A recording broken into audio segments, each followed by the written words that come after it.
Let's delve into the world of parallel complexity. In this video, we'll explore the PRAM model, that is, parallel random access machine, and the complexities involved in parallel computation. Get ready to understand how we can solve problems faster using parallel algorithms. What exactly is parallel computation? It involves employing multiple processors that work simultaneously to tackle a computational problem. The main goal is to reduce the overall execution time. So, instead of one processor doing all the work, we split the work among several processors to achieve a faster solution. Now let's introduce the PRAM model. PRAM stands for Parallel Random Access Machine. It is a theoretical model that provides a framework for designing and analyzing parallel algorithms, especially those that use shared memory access. It helps us understand the capabilities and limitations of parallel computing in a simplified, abstract way. The PRAM model consists of three main components: processors, shared memory, and interconnection. Processors are the multiple central processing units working in parallel. Shared memory is the global memory space that all processors can access. Interconnection refers to the communication network that allows processors to interact with the shared memory.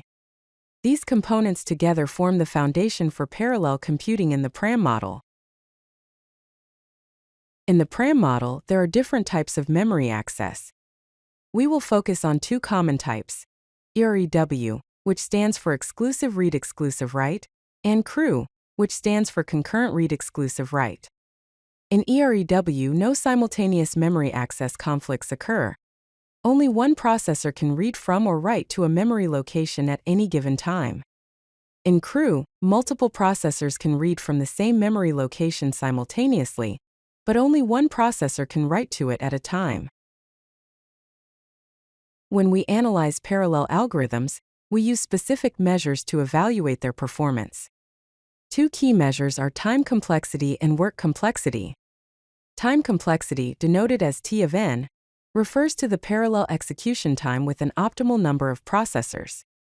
Work complexity, denoted as W of n, represents the total number of operations performed by all the processors combined. These measures help us understand how efficient a parallel algorithm is in terms of time and resource utilization. Let's consider an example: a parallel array sum. In this algorithm, we divide the array into segments and assign each segment to a processor to calculate local sums. Afterward, we combine these local sums to get the total sum. The time complexity for this algorithm is O of log n, and the work complexity is O of n. Lastly, let's touch on parallel complexity classes.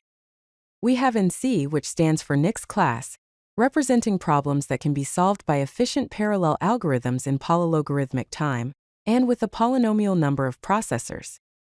We also have RP, randomized polynomial time, and BPP, bounded error probabilistic polynomial time, which are related to randomized algorithms that run in polynomial time. These classes help categorize problems based on their parallel complexity.